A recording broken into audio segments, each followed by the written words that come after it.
ഈ കുഞ്ഞ് ചക്ക കൊണ്ട് ഉണ്ടാക്കിയെടുക്കുന്ന ഒരു തോരൻ്റെ റെസിപ്പിയാണ് ഇന്ന്, ഇടിച്ചക്കത്തോരൻ. അപ്പോൾ ആദ്യം തന്നെ നമുക്ക് ചക്ക രണ്ടായിട്ട് മുറിച്ചിട്ട് അതിൻ്റെ ആ കറയൊക്കെ ഒന്ന് തുടച്ച് മാറ്റാം. അതിനുശേഷം അതിൻ്റെ മുള്ളൊക്കെ ചെത്തിക്കളയുക. ഇനി ഈ സൈഡിൽ നിന്നൊക്കെ നമുക്ക് ചെത്തിയെടുക്കാം. ചെറിയ കുരുവും പൊല്ല എല്ലാം കൂടെ ചേർന്ന ആ ഭാഗമൊക്കെ നമുക്ക് എടുക്കാം. ഈ നടുഭാഗം വേണ്ട, അത് കളയാം.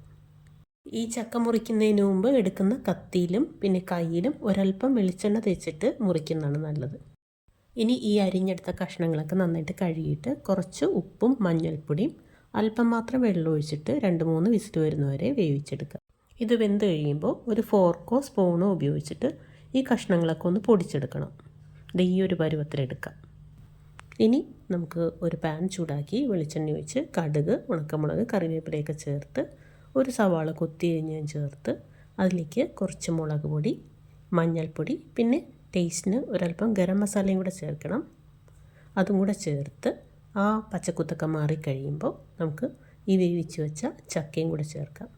എന്നിട്ട് നന്നായിട്ട് ഇളക്കി കൊടുത്ത് അതിൻ്റെ ഉപ്പൊക്കെ ഒന്ന് നോക്കുക. ഇതിങ്ങനെ ഇളക്കിക്കൊണ്ടിരിക്കുമ്പോൾ ഒരല്പം ഡ്രൈ ആയിട്ടാണ് തോന്നുന്നതെങ്കിൽ കുറച്ച് വെളിച്ചെണ്ണയും കൂടി ഒഴിച്ചു കൊടുക്കണം. അപ്പോൾ ഞാൻ കുറച്ച് വെളിച്ചെണ്ണയും ഉപ്പും ചേർത്ത് കൊടുത്തിട്ടുണ്ട്. ഇനി തോരൻ്റെ മിക്സും കൂടെ ചേർത്ത് കൊടുക്കാം. 1/2 കപ്പ് തേങ്ങ, 1 നുള്ളി ജീരകം, 1 വെളുത്തുള്ളി, 2 പച്ചമുളക്, ഇത്രയും മിക്സിയിലിട്ടൊന്ന് അടിച്ചാണ്. കൂടെ കറിവേപ്പിലയും കൂടെ ചേർക്കാം.